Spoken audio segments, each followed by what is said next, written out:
ಮೈತ್ರೇಯ ಉವಾಚ. ಎರಡನೇ ಅಂಶದ ವಿಷ್ಣು ಪುರಾಣದ ಎರಡನೇ ಅಂಶದ ಮೊದಲನೆಯ ಅಧ್ಯಾಯಕ್ಕೆ ನಾವು ಪಾದಾರ್ಪಣೆಗೈಯುತ್ತಿದ್ದೇವೆ. ಭಗವಾನ್ ಭಗವನ್ ಸಮ್ಯಗಾಖ್ಯಾತಂ ಮಮೈತದಖಿಲಂ ತ್ವಯಾ ಜಗತಃ ಸರ್ಗ ಸಂಬಂಧಿ ಯತ್ ಪೃಷ್ಟೋಸಿ ಯುಗೇ ಮಯಾ ಗುರೋ ಮಯಾ.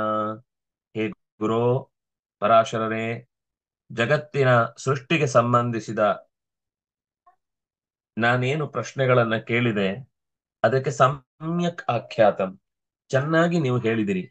ಮಮೈತದ್ ಅಖಿಲಂ ಆಖ್ಯಾತಂ, ನನ್ನ ಈ ಪ್ರಶ್ನೆಗೆ ಅಖಿಲಂ ಎಲ್ಲವನ್ನೂ, ಮಮೈತದ್ ಅಖಿಲಂ ನನಗೋಸ್ಕರ ನೀವು ಎಲ್ಲವನ್ನೂ ಹೇಳಿದಿರಿ. ತ್ವಯಾ ನಿನ್ನಿಂದ ಹೇಳಲ್ಪಟ್ಟಿತು. ಯತ್ ಪೃಷ್ಟೋಸಿ ಗುರೋಮಯ, ಯಾವ ವಿಷಯಕ್ಕೆ ನಾನು ಕೇಳಿದ್ನೋ ಆ ವಿಷಯಕ್ಕೆ ಮೊದಲೇನ್ ಹೇಳಿದ್ರು ಅಂದ್ರೆ, ನೀವು ಚೆನ್ನಾಗಿ ಹೇಳಿದ್ರಿ,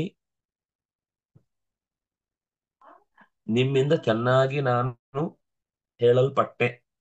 ನನ್ನ ಏನೇನು ಪ್ರಶ್ನೆಗಳಿತ್ತೋ ಜಗತ್ತಿನ ಸೃಷ್ಟಿಗೆ ಸಂಬಂಧಿಸಿದ್ದಕ್ಕೆ ಅದಕ್ಕೆಲ್ಲ ಉತ್ತರ ಕೊಟ್ರಿ. ಯೋಯಂ ಅಂಶೋ ಜಗತ್ ಸೃಷ್ಟಿ ಸಂಬಂಧೋ ಗತಿತಸ್ತ್ವಯ ತತ್ರಾಹಂ ಶ್ರೋತುಮಿಚ್ಛಾಮಿ ಭೂಯೋಪಿ ಮುನಿಸತ್ತಮ. ಜಗತ್ ಸೃಷ್ಟಿಯ ಸಂಬಂಧಿಯಾದ ಯಾವ ಅಂಶವನ್ನ ನೀವು ಬಿಡಿಸಿ ಹೇಳಿದ್ರಿ, ಅದರಲ್ಲಿ ಇನ್ನಷ್ಟು ವಿಷಯವನ್ನ ಭೂಯೋಪಿ ಶ್ರೋತುಮಿಚ್ಛಾಮಿ.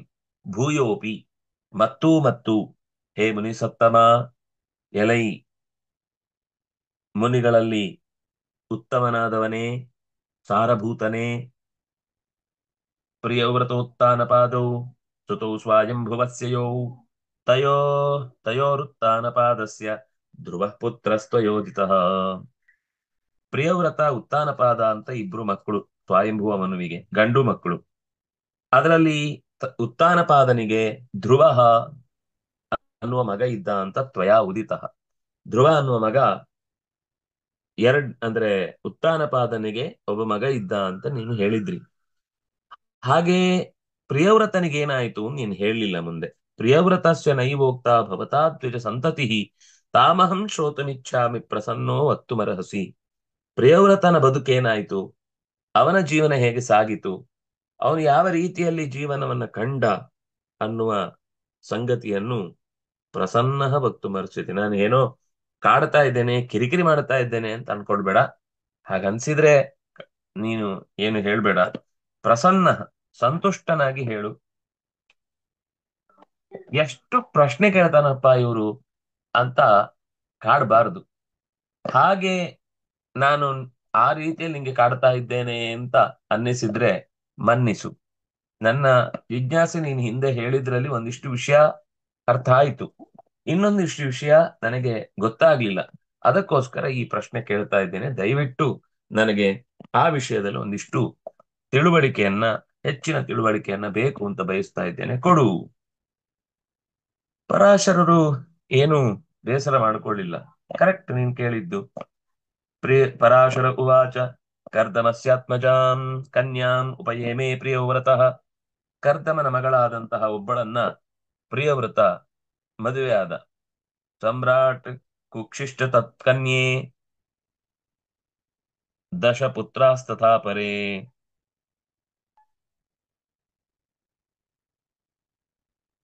ಅವಳ ಹೆಸರು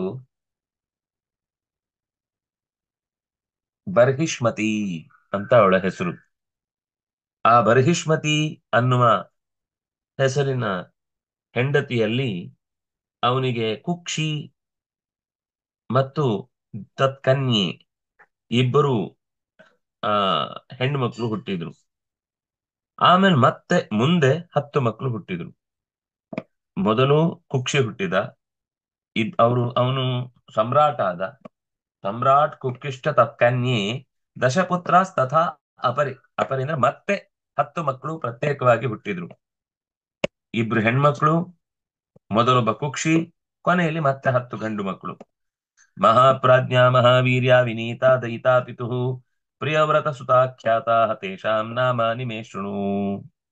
ಮಹಾಪ್ರಾಜ್ಞರು, ತುಂಬಾ ತಿಳಿದವರು, ಹೇಳಿದ ಕೆಲಸವನ್ನ ಮುಗಿಸುವವರು, ವಿನಯಶೀಲರು, ನನಗೆ ಅತ್ಯಂತ ಅಚ್ಚುಮೆಚ್ಚಿನವರು. ಅಂದ್ರೆ ಸಾರಿ, ಪಿತುಹು ದಯಿತ ನನಗೆ ಅಂದ್ರೆ ನಾನು ಹೇಳಿಕೊಟ್ಟದ್ದು ಪ್ರಿಯವ್ರತನಿಗೆ. ಪ್ರಿಯವ್ರತನಿಗೆ ಅತ್ಯಂತ ದಯಿತಾಪಿತು, ತಂದೆಯಾದ ಪ್ರಿಯವ್ರತನಿಗೆ ದಯಿತಾಹ, ಅತ್ಯಂತ ಆತ್ಮೀಯರಾಗಿದ್ರು. ಪ್ರಿಯವ್ರತ ಸುತಾಹ, ಪ್ರಿಯವ್ರತನ ಮಕ್ಕಳು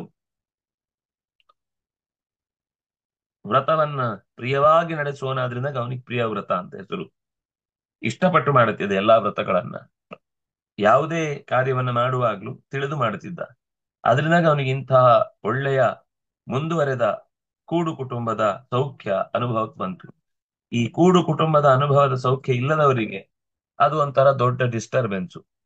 ಅದರ ಸೌಖ್ಯ ಅರ್ಥ ಆದ್ರೆ ಮಾತ್ರ, ಅದು ಸಿನಿಮಾದಲ್ಲಿ ಬಂದಾಗ ಭಾರಿ ಆನಂದಿಸ್ತಾರೆ, ಮನೆಯಲ್ಲಿ ಬಂದಾಗ ಮಾತ್ರ ಅದನ್ನು ಹ್ಯಾಂಡಲ್ ಮಾಡ್ಲಿಕ್ಕೆ ಬರದೆ ಒದ್ದಾಟ ಪಟ್ಟು ಅದು ಬೇಡ ಅಂತ ಭಾವಿಸುವ ಸ್ಥಿತಿ ಇರುತ್ತೆ. ಆದ್ರೆ ಪ್ರಿಯವ್ರತನಿಗೆ ಹಾಗಾಗ್ಲಿಲ್ಲ. ತುಂಬಾ ಖುಷಿ ಆಯ್ತು. ಅಷ್ಟೂ ಜನರ ಜೊತೆಗೆ ಸಂತೋಷದಿಂದ ಇದ್ದ. ಪ್ರಿಯವ್ರತ ಸುತಾಹ ಖ್ಯಾತಾಹ, ಮತ್ತವರು ಲೋಕದಲ್ಲಿ ಪ್ರಸಿದ್ಧಿಗೆ ಬಂದು, ಪ್ರಿಯವ್ರತನ ಮಕ್ಕಳಪ್ಪ, ಈ ಖ್ಯಾತಿ ಬರೋದು ಅಷ್ಟು ಸುಲಭ ಇಲ್ಲ. ಪೇಪರಲ್ಲಿ ತಾವೇ ತಾವೇ ಹಾಕಿಸ್ಕೊಂಡು ಆ ಪೇಪರ್ ರದ್ದಿಗೆ ಓದ್ತಾರ ಅಲ್ಲ ಇದು. ಇದು ಜನರೇ ಈ ಪ್ರಿಯವ್ರತನ ಮಕ್ಕಳಪ್ಪ ಇವರೆಲ್ಲ ಅಂದ್ರೆ ಅದು ಎರಡೂ ರೀತಿ. ಪ್ರಿಯವ್ರತ ಅಷ್ಟು ಪ್ರಸಿದ್ಧ ಅಂತ ಒಂದು, ಎರಡನೇದು ಈ ಮಕ್ಕಳು ಇಷ್ಟು ಖುಷಿ ಅಂದ್ರೆ ಇಷ್ಟು ಆ ನಿಷ್ಠೆಯಿಂದ ಇರುವುದು ನೋಡಿ, ಇದು ಯಾರ ಮಕ್ಕಳು ಗೊತ್ತಾ? ಇನ್ಯಾರ ಮಕ್ಕಳು? ಪ್ರಿಯವ್ರತ ಹಾಗಿದ್ದ, ಆದ್ರಿಂದ ಅವನಿಗಿಂತ ಮಕ್ಕಳು ಅನ್ನುವ ರೀತಿಯಲ್ಲಿ ಆ ಸಂತೋಷವನ್ನ ಅವರು ವ್ಯಕ್ತಪಡಿಸ್ತಾ ಇದ್ರು.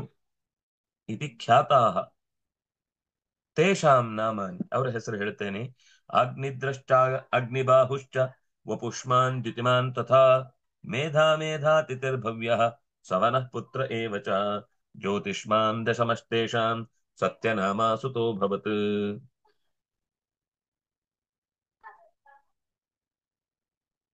ಅಗ್ನಿಧ್ರ, ಅಗ್ನಿಬಾಹು, ವಪುಷ್ಮಾನ್, ದ್ಯುತಿಮಾನ್, ಮೇಧಾ, ಮೇಧಾತಿಥಿ, ಭವ್ಯ, ಸವನಃ, ಜ್ಯೋತಿಷ್ಮಾನ್, ಸತ್ಯ ಅಂತ ಇಷ್ಟು 10 ಮಕ್ಕಳು ಆನಂತರ ಹುಟ್ಟಿದ್ರು.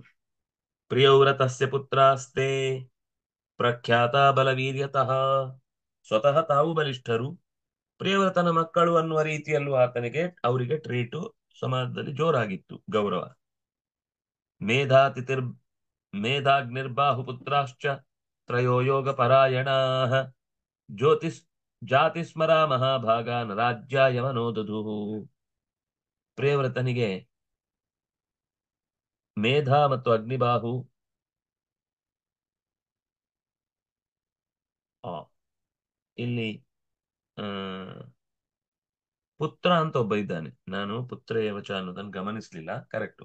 ಸಮನ ಪುತ್ರ ಏವಚ, ಪುತ್ರ ಅಂತಾನೆ ಒಬ್ಬ ಪುತ್ರ, ಅವನ ಹೆಸರೇ ಪುತ್ರ, ಮಗನೇ ಅಂತಾನೆ ಹೆಸರು ಅವನಿಗೆ, ಮಗ ಅಂತಾನೆ ಹೆಸರು. ಜ್ಯೋತಿಷ್ಮಾನ್ ಅನ್ನುವನು, ಅವನಿಗೆ ಇನ್ನೊಂದು ಹೆಸರಿದ್ದದ್ದು ಸತ್ಯನಾಮ ಅಂತ.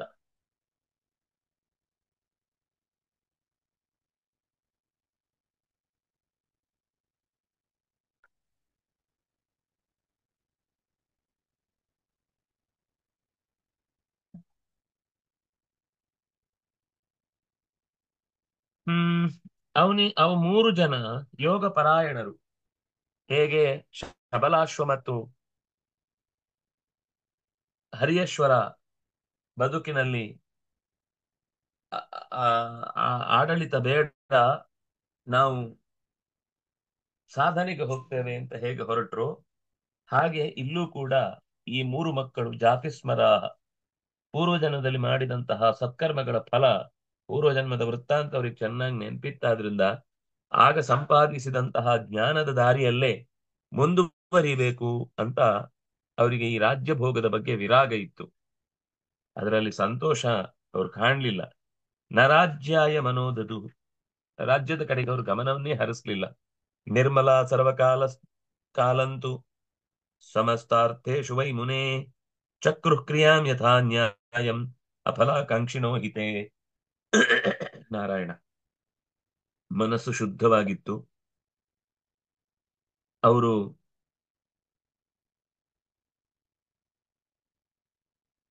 ಎಲ್ಲ ಕರ್ಮದ ಫಲಗಳನ್ನು ಕೂಡ ಕಾಲಕ್ಕೆ ತಕ್ಕಂತೆ ಏನು ಮಾಡಬೇಕಿತ್ತೋ ಆ ಎಲ್ಲ ಕರ್ಮಗಳನ್ನು ಮಾಡಿದ್ರು ಕೂಡ ಅದರ ಅರ್ಥದಲ್ಲಿ ಮಾತ್ರ, ಅಂದ್ರೆ ಅದರ ಫಲಗಳಲ್ಲಿ ಮಾತ್ರ ಯಥಾನ್ಯಾಯಂ ಅಫಲಾಕಾಂಕ್ಷಿಣೋ ಹಿತೆ,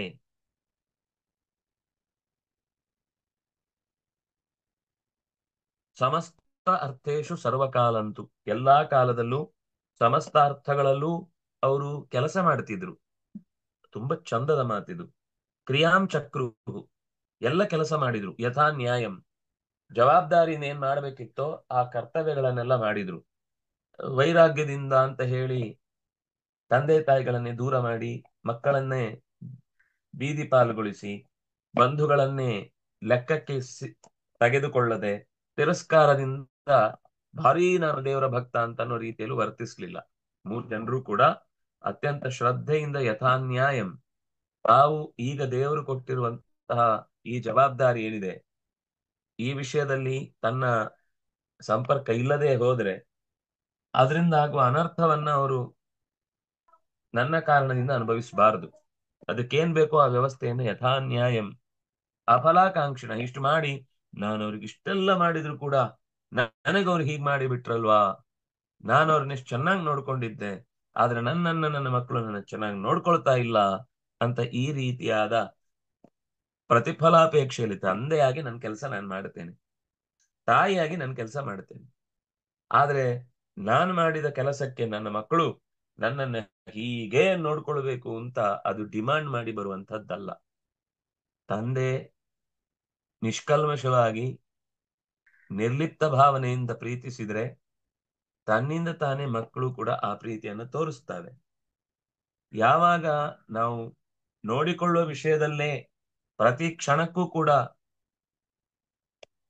ನಾನು ನಿನಗೆ ಇಷ್ಟು ವೆಚ್ಚ ಮಾಡಿದ್ದೇನೆ, ನಿನ್ನ ಅಧ್ಯಯನಕ್ಕಾಗಿ, ನಿನ್ನ ಆರೋಗ್ಯಕ್ಕಾಗಿ, ನಿನ್ನ ಯಾವುದೋ ಕಲೆಯ ನೆರವೇರುವಿಕೆಗಾಗಿ, ಅಥವಾ ಇನ್ನೇನೋ ಒಂದು ಕಾರಣಕ್ಕಾಗಿ, ನಿಮ್ಮ ಸಂತೋಷಕ್ಕಾಗಿ ನೀವು ನನ್ನ ನೋಡ್ಕೊಳ್ಳುವುದಿಲ್ಲ ಅಂದ್ರೆ ಏನ್ ಅರ್ಥ ಅಂತ ಒಂದು ಮಾತು ಅಂದು ಬಿಟ್ಟೆವಾ, ಅಂದು ನಮ್ಮ ಸಂಬಂಧ ಮುಗೀತಲ್ಲಿಗೆ ಕೆಲಸ. ಅದು ಬರೀ ಆಗ ಸಹಜ ಮಕ್ಕಳಿಗೆ ಪ್ರಶ್ನೆ, ನಾವೇನ್ ಇವ್ರನ್ನ ಹೊತ್ಕೊಂಡು ಬನ್ನಿ ಅಂತ ಹೇಳಿದ್ವಾ, ಹೊತ್ಕೊಂಡು ಬಂದು ಈಗ ನಮ್ಮಿಂದ ಏನ್ ನಿರೀಕ್ಷೆ ಮಾಡ್ತಾರೆ ಅನ್ನೋ ಈ ಪ್ರಶ್ನೆ ಮಕ್ಕಳಿಗೆ ಬಂದೇ ಬರುತ್ತೆ. ಅದು ಬರುವುದು ಸಹಜ ಕೂಡ. ಯಾವಾಗ ನಾವು ನಿಸ್ವಾರ್ಥವಾಗಿ ನಿಷ್ಕಲ್ಮಶತೆಯಿಂದ ಒಬ್ಬರನ್ನ ಪ್ರೀತಿಸ್ತೇವೋ ಆ ಪ್ರೀತಿಗೆ ನೀವು ಲೇಬಲ್ ಹಚ್ಚಬೇಕಾಗಿಲ್ಲ, ಅದಕ್ಕೆ ಪ್ರತಿಫಲ ಕೇಳಬೇಕಾಗಿಲ್ಲ. ಅದು ಹೀಗೆ ಇರಬೇಕು, ಇಷ್ಟೇ ಇರಬೇಕು, ಇಂಥದ್ದೇ ಆಗಬೇಕು ಅಂತ ಅದಕ್ಕೆ ಯಾವ ಎಕ್ಸ್ಪೆಕ್ಟೇಷನ್ ಇರಲ್ಲ. ಅದು ಕೇವಲ ಆಂತರ ಸಂಬಂಧ. ಅದು ಬಾಹ್ಯಿಕವಾಗಿ ಏನನ್ನೂ ಬಯಸುವುದಿಲ್ಲ. ಬಯಸಿದ್ರೆ ಅದು ಅದಕ್ಕೊಂದು ಹೊರಗಿನಿಂದ ನಾವು ಬಣ್ಣ ಕೊಟ್ರೆ ಅದು ಕೊಟ್ಟ ಬಣ್ಣ ಅದರಿಂದಾಗಿ ಕಳಚಿ ಹೋಗುತ್ತೆ. ಕೊಟ್ಟ ಬೆಲೆ ಆದಾಗ, ಅಂದ್ರೆ ನಾವು ಹಿಡಿದಿಟ್ಟ ಬೆಲೆ ಆದಾಗ ಅದು ತಾನಾಗೆ ಬಿಚ್ಚಿಕೊಳ್ಳುವ ಸಂದರ್ಭಗಳೇ ಜಾಸ್ತಿ. ಆದ್ರಿಂದಾಗಿ ಮಕ್ಕಳ ವಿಷಯದಲ್ಲಿ ಅವನು ಏನೂ ನಿರೀಕ್ಷೆ ಮಾಡಿರ್ಲಿಲ್ಲ. ಆದ್ರಿಂದ ಅವರೂ ಕೂಡ ಅಪ್ಪನಿಂದ ಏನನ್ನು ಬಯಸ್ಲಿಲ್ಲ. ಅಪ್ಪ ಹೀಗ್ ಮಾಡ್ಬೇಕು, ನಮ್ಗೆ ಇಂಥದ್ದನ್ನೆಲ್ಲ ಮಾಡ್ಬೇಕು, ತಾವೇನ್ ಕೆಲಸ ಮಾಡ್ಬೇಕು ಅದನ್ನ ನಿಷ್ಠೆಯಿಂದ ಮಾಡ್ತಿದ್ರು. ಆದ್ರೆ ಯೋಗಿಗಳಂತೆ ಅತ್ಯಂತ ಆ ವೈಭೋಗದ ಬದುಕಿನ ಬಗ್ಗೆ ತಲೆ ಕೆಡಿಸಿಕೊಳ್ಳದೆ ಆರಾಮವಾಗಿ ಜೀವನ ನಡೆಸಿದ್ರು. ಪ್ರಿಯವ್ರತೋ ದತೋ ತೇಷಾಂ ಸಪ್ತಾನಾಂ ಮುನಿ ಸತ್ತಮ ಸಪ್ತದ್ವೀಪಾನಿ ಮೈತ್ರೇಯ ವಿಭಜ್ಯ ಸುಮಹಾತ್ಮನ. ಭಾಗವತದಲ್ಲಿ ಸಪ್ತದ್ವೀಪಗಳನ್ನ ಅವನು ವಿಭಾಗ ಮಾಡಿಕೊಟ್ಟ ಅಂತಿದೆ. ಈ 3 ಜನರ ಹೆಸರಲ್ಲಿ ವಿಭಾಗ, ಅವರು ಏನಾದ್ರು ಅಥವಾ 10 ಜನ ಇದ್ರು ಅನ್ನೋದೇ ತಕ್ಷಣ ನಮಗಲ್ಲಿ ಪರಿಚಯಕ್ಕೆ ಗೊತ್ತಾಗುದಿಲ್ಲ.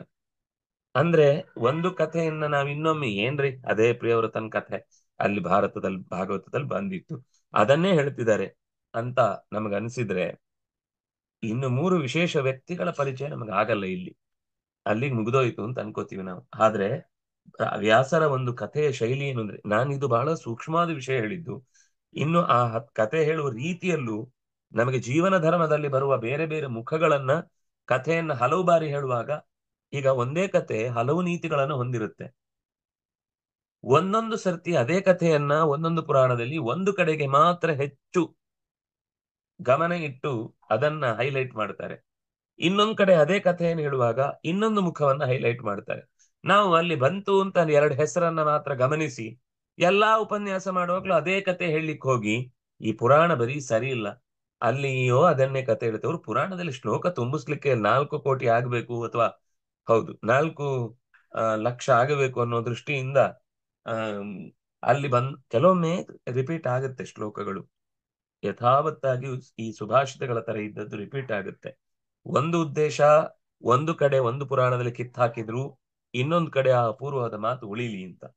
ಎರಡನೇದು, ಆ ಪ್ರಸಂಗದಿಂದ ಅದಕ್ಕೆ ಬೇರೆನೇ ಒಂದು ಅರ್ಥ ಬರ್ತಾ ಇರುತ್ತೆ.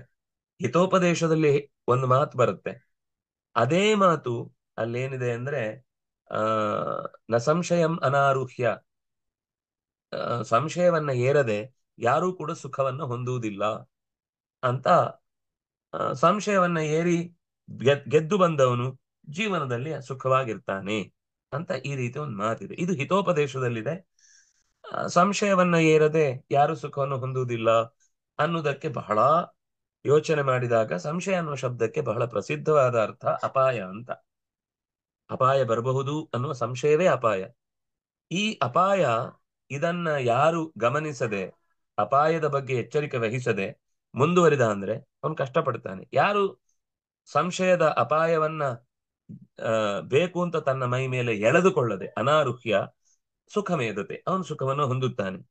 ಕೆಲವೊಮ್ಮೆ ಏರಿದ ಮೇಲೆ ಇಳಿಲಿಕ್ಕಾಗ್ಲಿಲ್ಲ ಅಂದ್ರೆ, ಆ ಅಪಾಯವನ್ನ ಗಮನಿಸಿದ ಆದ್ರೆ ಅದನ್ನು ತಪ್ಪಿಸಿಕೊಳ್ಳಿಕ್ಕಾಗ್ಲಿಲ್ಲ ಅಂದ್ರೆ ಅವನಿಗೆ ಸುಖ ಇಲ್ಲ. ಇದು ಹಿತೋಪದೇಶಕ್ಕೆ ಬಂದ ಮಾತು. ಇದೇ ಶ್ಲೋಕ ಮತ್ತೆ ಮಹಾಭಾರತದಲ್ಲಿ ಕಾಣುತ್ತೆ. ಭೀಷ್ಮಾಚಾರ್ಯರು ಈ ಮಾತನ್ನು ಹೇಳ್ತಾರೆ. ಆಗ ಅಪಾಯ ಅನ್ನುವ ಅರ್ಥದಿಂದಲೂ ಕೂಡಿಸಬಹುದು.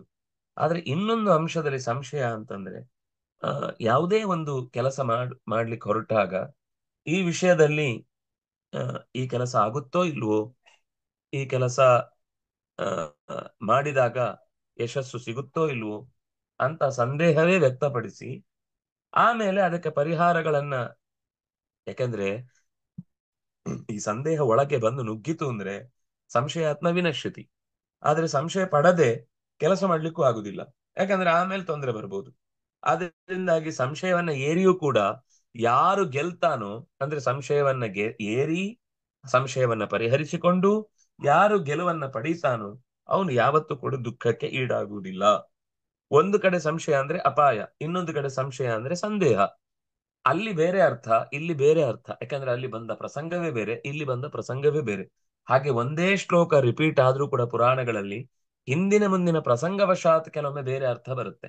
ಕೆಲವೊಂದ್ ಸರ್ತಿ ಆ ಪ್ರಸಂಗ ಈ ಶ್ಲೋಕ ವಿಶೇಷವಾದದ್ದು ಮರ್ತ್ ಹೋಗ್ಬಾರ್ದು, ಯಾರೋ ಕಳಿಬಾರ್ದು, ಯಾರಿಗೂ ಕೂಡ ಇದರ ಬಗ್ಗೆ ವಿರುದ್ಧವಾದ ಅಭಿಪ್ರಾಯ ಬರಬಾರದು ಅನ್ನುವ ದೃಷ್ಟಿಯಿಂದ ಕೆಲವೊಂದ್ ಸರ್ತಿ ಶ್ಲೋಕವೂ ರಿಪೀಟ್ ಆಗುತ್ತೆ. ಮತ್ತೆ ಕೆಲವೊಮ್ಮೆ ಶ್ಲೋಕ ರಿಪೀಟ್ ಆಗುದು ಅಭ್ಯಾಸ ಆಗ್ಲಿ ಅಂತ. ಇಲ್ಲಿ ಹೇಳಿದ್ಮೇಲೆ ಅವನು ಈ ಕತೆ ಮಾತ್ರ ಓದಿರ್ತಾನೆ, ಮತ್ತೊಂದ್ ಕತೆ ಹೋದಾಗ್ಲೇ ಅವನಿಗೆ ಮತ್ತೆ ಗೊತ್ತಾಗುತ್ತೆ ಈ ಶ್ಲೋಕ ಇತ್ತು ಅಂತ. ಆಗ ಏನನ್ಸುತ್ತೆ ಅಂದ್ರೆ ಈ ಶ್ಲೋಕ ತುಂಬಾ ದೃಢವಾದದ್ದು, 4-5 ಕಥೆಗಳಲ್ಲಿ ಈ ಶ್ಲೋಕಗಳನ್ನು ಮತ್ತೆ ಮತ್ತೆ ಬಳಸಿದ್ದಾರೆ ಅಂದ್ರೆ ತುಂಬಾ ಅದ್ಭುತವಾದ ಸಂಗತಿ ಅಂತ ಅವನದನ್ನ ತಾನೇ ಸಹಜವಾಗಿ ಧರಿಸ್ಲಿಕ್ಕೆ ಶುರು ಮಾಡ್ತಾನೆ. ಹೀಗೆ ಈ ಕಥಾ ಪ್ರಸಂಗ ಗ್ರಹಣ ಅನ್ನೋದು ಕೂಡ ಅತ್ಯಂತ ಮುಖ್ಯವಾದ ಸಂಗತಿ ಅಂತ ಈ ಪದ್ಯಗಳಲ್ಲಿ ನಮಗೆ ಅರ್ಥ ಆಯಿತು. ಮತ್ತೆ ಈ 7 ಮಕ್ಕಳು ಸಪ್ತದ್ವೀಪಗಳ ಯಾವೆಲ್ಲ ಭಾಗಗಳನ್ನ ಆರಿಸಿಕೊಂಡ್ರು ಅನ್ನೋದನ್ನ ಹೇಳುತ್ತಾರೆ. ನಾಳೆ ಮತ್ತೆ ಅದರ ಚಿಂತನೆಯಲ್ಲಿ ನಾವು ತೊಡಗೋಣ ಅಂತ ಹೇಳ್ತಾ, ಕಾಯೇನ ವಾಚ ಮನಸ ಇಂದ್ರಿಯರ್ವ ಬುದ್ಧಿಯ ಆತ್ಮನಾವ ಅನುಸೃತ ಸ್ವಭಾವ ಕರೋಮಿ ಯದ್ ಸಕಲಂ ಪರಸ್ಮೈ ನಾರಾಯಣಾಯೇತಿ ಸಮರ್ಪ್ಯ. ಕೃಷ್ಣ ಅರ್ಪಣಮಸ್ತು.